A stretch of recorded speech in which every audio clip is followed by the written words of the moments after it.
在贵州梅潭县的深山里，藏着一户神奇的山洞人家。这里四周群山环抱，景色宜人。当我们走进洞内，里面更是别有洞天。山泉水从洞内潺潺流出，汇成一条清澈的溪流。更让人惊叹的是，旁边还修了一条公路，车子能直接开进洞中。这里山水相依，通电通网，现代与大自然的完美融合，简直是过着神仙般的日子。今天就带大家一起走进这处现实版的世外桃源。这户山洞人家它是通公路的，我们可以直接把车开到洞里面去。只是这条路它非常的狭窄，从这里过去差不多有2公里左右吧。这条路也是没有硬化的，我们开得特别慢，因为它一路非常的颠簸。但是这里的风景是真的很漂亮。前面上去就是那户山洞人家了，这个坡看起来有点陡峭，我这2驱车可能是上不去了。大家好，我现在就来到这个位置了，那户山洞人家就在我的身后。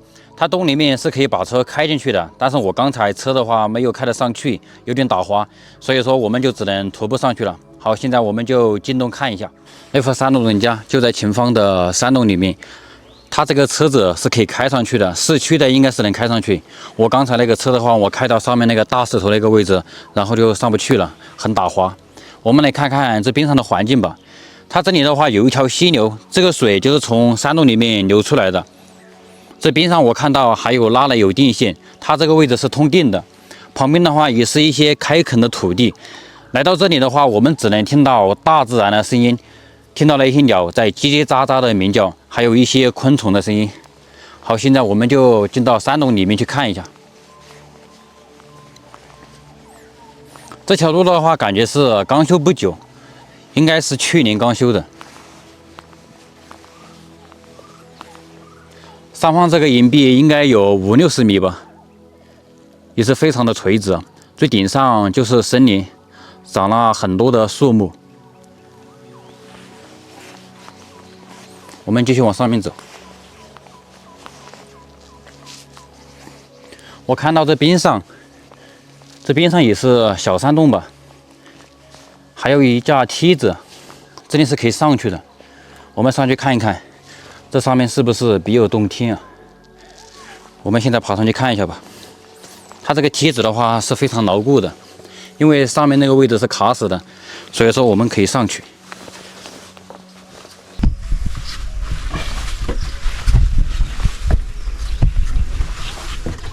我看到边上这里有一个箱子，这应该是养蜜蜂了吧？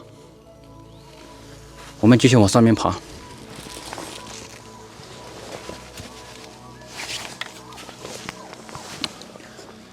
这里面还是挺宽敞的，但是它是透光的。我们上去看一看。好，现在我就上来了。我们看这些岩壁啊，它有这种空洞，感觉像那个蚂蚁的巢穴一样。这里的话就是一个天然的天窗。一扇窗户，这里就能看到外面。这里还有一个箱子，这也是养蜂蜜的。这里面我看到有一个山洞可以下去，但是好像非常的狭窄啊，黑压压的一片，我们就不下去了。我们看看这边。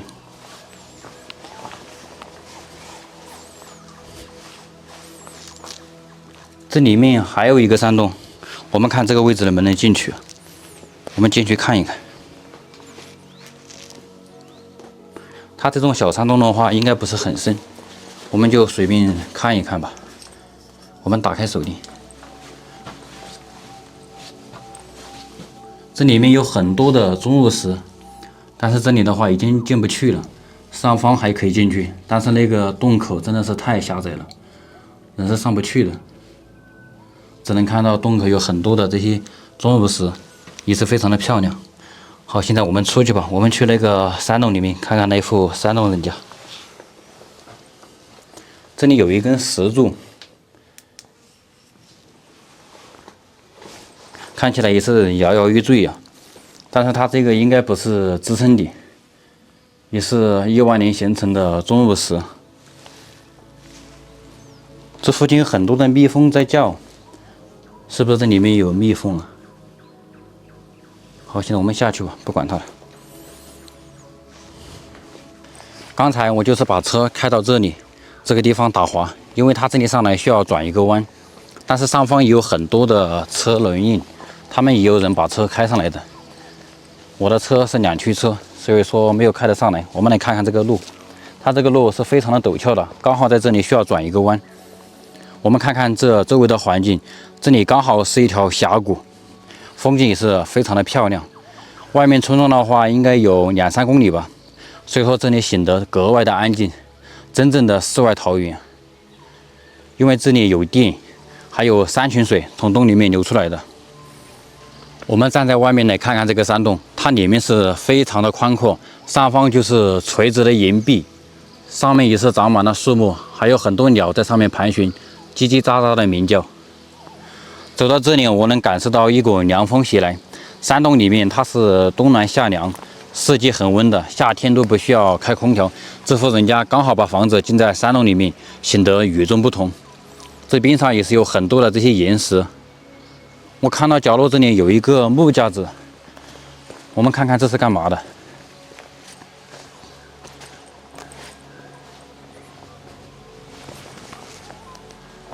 它这个也非常的奇特，上面有一排的这个木钉子，这不知道有什么作用。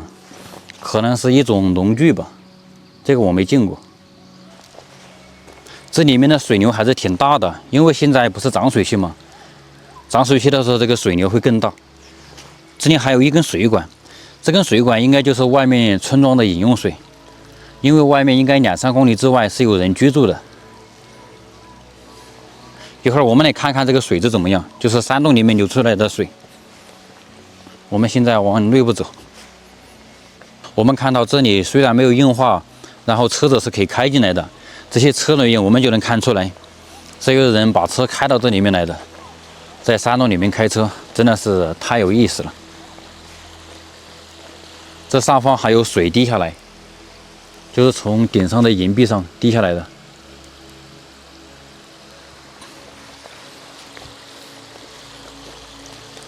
这个水是非常的干净啊，清澈透亮。我们继续往里面走，这些全是车轮印，车子是可以开到最里面去的。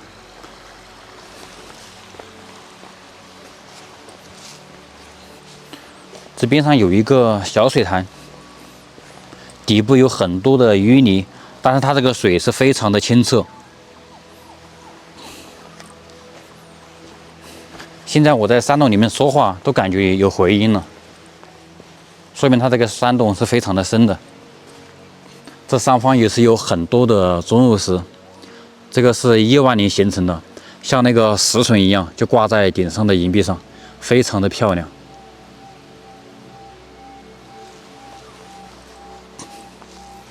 我们先从这边上看一看，然后一会儿再到最里面去。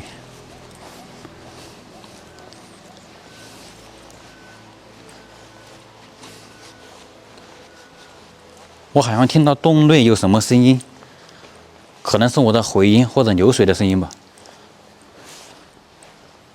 我们看看这里面，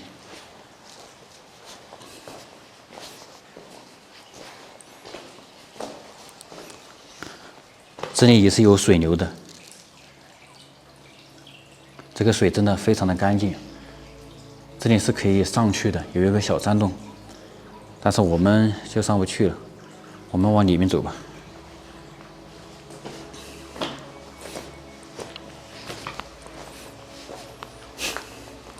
你看它这里面宽不宽？我感觉都可以做那个足球场了，一个足球场的大小。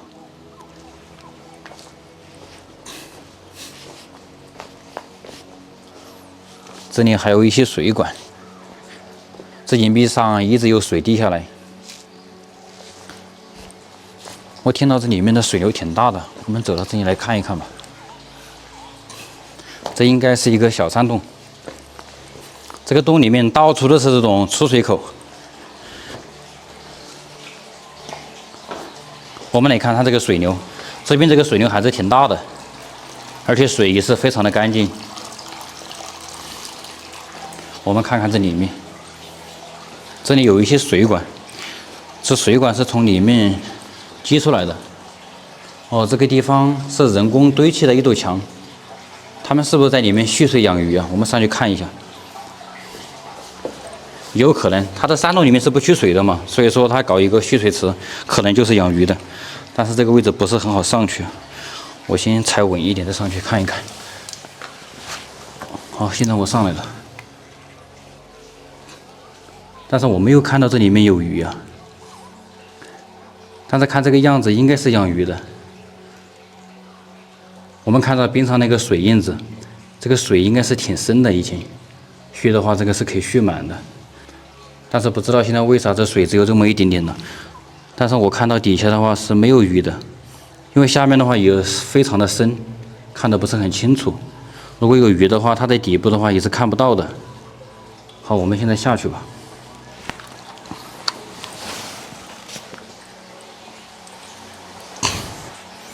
它这个看起来应该是蓄水养鱼的，或者就是备用水吧，就是蓄水。遇到干旱的时候，特别干旱的时候，如果说真的这洞里面都没有水的话，它这个水也可以使用很久。所以说住在山洞里面，它是完全不用担心缺水的。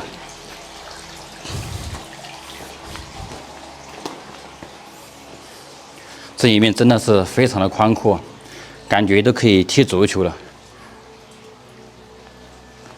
这边还可以继续往里面走，里面才是主山洞。哇，这下面这是啥呀？这黑黑的，这应该是蝙蝠的粪便。我们看看顶上，但是没有看到有蝙蝠呀，这上面。这估计要夏天很热的时候，它们才会到这个洞里面来。因为夏天的时候，这里面特别的凉快。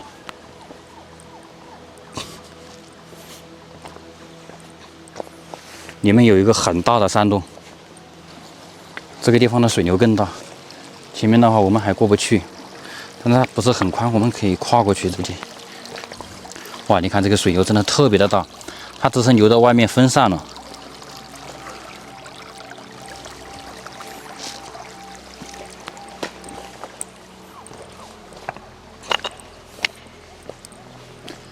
这里面的高度应该有30-40米，上面全是这种钟乳石。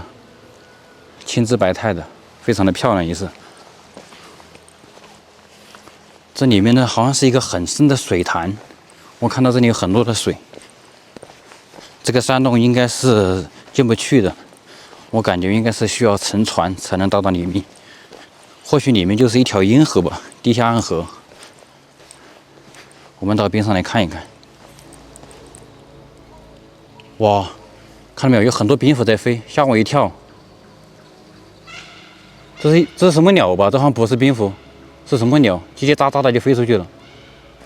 它这个鸟应该就是在这里面筑巢了，刚才就是从上面那个位置这里飞出去的。我还以为是蝙蝠，它不是蝙蝠，就是鸟。我们看这个边上的岩石，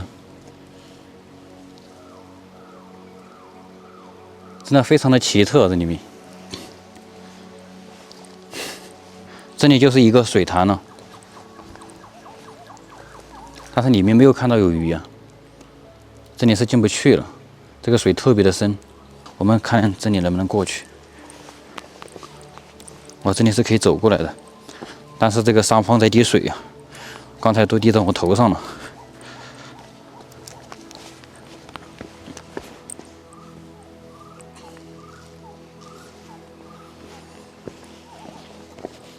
这里面居然有河在洞里面。为什么这里面没有鱼呢？我估计在最以前的时候，应该这里面是有娃娃鱼的。娃娃鱼它特别喜欢在这种山洞里面。哇，这个地方好漂亮啊，全是这些柱子，这些钟乳石。刚才在外面的时候，我看到边上有很深的这个水潭嘛，我还以为进不来，实际上它边上是可以走进来的。但是涨水期的时候，这个位置也是有水的。这个地方的水潭也是比较深的，但是水里面什么都没有。没有任何生物啊，感觉特别的干净，没有鱼也没有虾。哎，我看到有一条鱼了，居然有鱼！我们看这个位置，你看那个水都浑浊了，这里有一条鱼，这不知道是什么鱼啊，它躲到那个石头下去了。我们能看到它尾巴还在那里摇摆。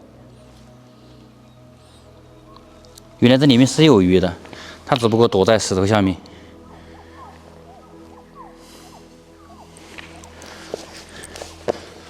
这里面真的好壮观了，感觉像那种人工雕刻的一样，全是这样吊挂的钟乳石，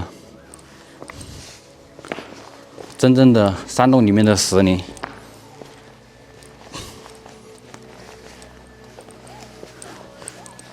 这块石头感觉从上面掉下来的一样，它就靠在这边上这个石柱上。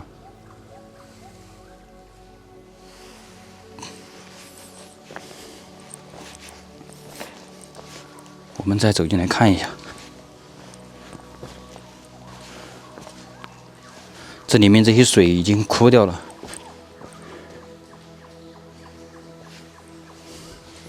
我看到他们村庄里面的水管了，这个水源在最里面，他们是从最里面拉出来的。这里面的话，水源就比较干净一点了，因为这个位置的话，可能有人来玩，会有一点污染，最里面的话就没人进去了。我们看看这边上，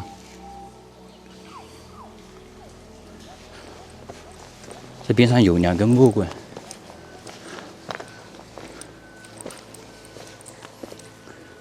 这感觉是泡在水里面拿出来的一样。这里有很多，这里还有人在这里烧火，应该我们只能走到这个位置了。这前面有很大的流水声，下面应该就是地下河了。对，没错，我们这里就进不去了。他们的水管居然还在最里面，里面好大的水流啊！我听到哗哗在响。哦，这里他们搞了一个简单的小船，他们是用这个木板，下面是这个轮胎吧，充气的，然后这样滑进去的。但是我一个人的话，我们就不进去了。这里面的水真的特别的干净啊！你们看，我们来测测它这个水质吧，看看这个水质怎么样。我们去外面测吧，这里面的话也太黑了，我还是快出去吧。我们去外面测测这个水质。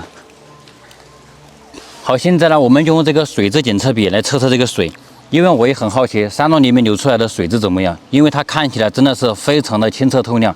好，现在我们就来试一下。好，现在呢，我们就用这个笔来试一下，先给它开机，给它放到水里面，数值已经读取出来了，给它锁定。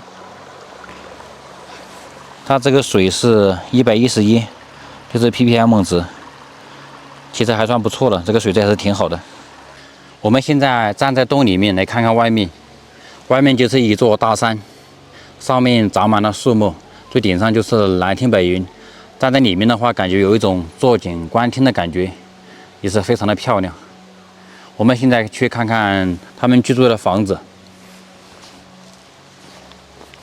这下面长了很多的石菖蒲。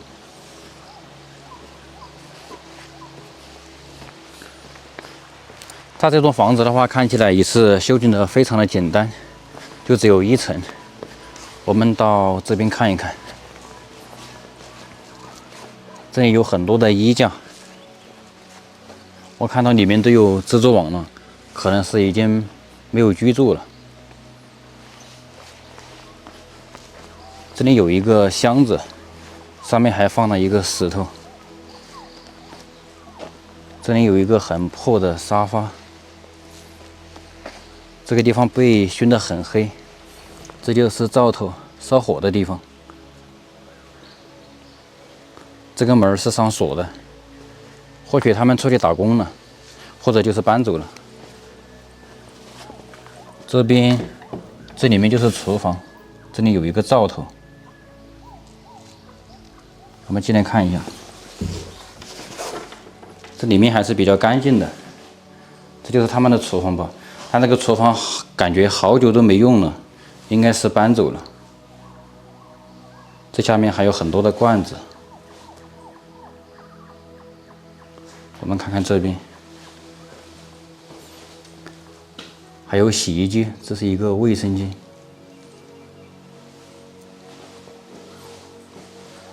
不知道他们是出去打工呢，还是搬走了。但是这个厨房的话，门是打开的，这边是上锁的。哎，这里来了一个大叔，我们问一下。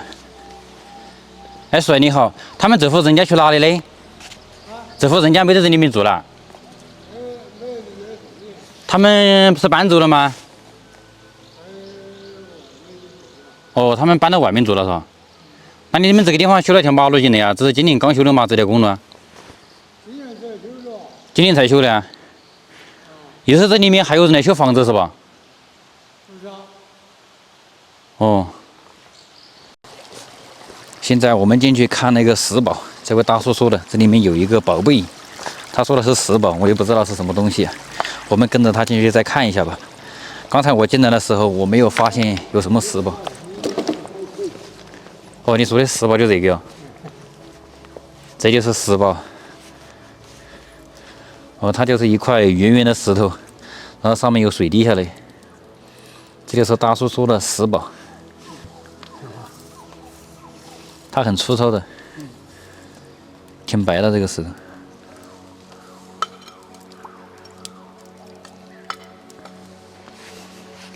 刚才我问了那位大叔，他说这户人家已经搬出去了，没有住在这里面了。我问他为什么修这条公路，他说这里面有宝物，我也不知道有什么宝物。原来这条公路不是那户人家修建的，是这个村庄里面的人修建的。这个房子的话就废弃了，他已经搬到外面去了。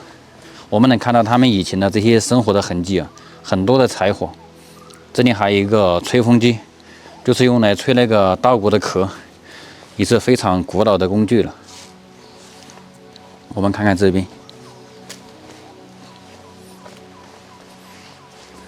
这里还有一个农用的机器，这是用来打谷子的，就是打那个稻谷的。这里有几块的大石头，有一架木梯子。这个位置以前应该是用来喂鸡的，就是养鸡的地方，但是现在已经拆掉了。边上这些柱子还有火烧的痕迹，可惜了，这么好的地方它居然搬出去了。我看到这里有一颗，这是西红柿吗？黄色的果实，它这个叶子上有这个倒刺儿，这不是西红柿，这应该是一种药材吧？这个也是不能食用的，我感觉。但它的果实看起来非常的诱人，是黄色的。这不知道是什么植物啊。这里还有一个烤火炉。我们看看这边，这边就是养牲畜的、养羊的这个位置，它上面就是关羊的地方，下面就是羊粪。这边上有一些这个药材，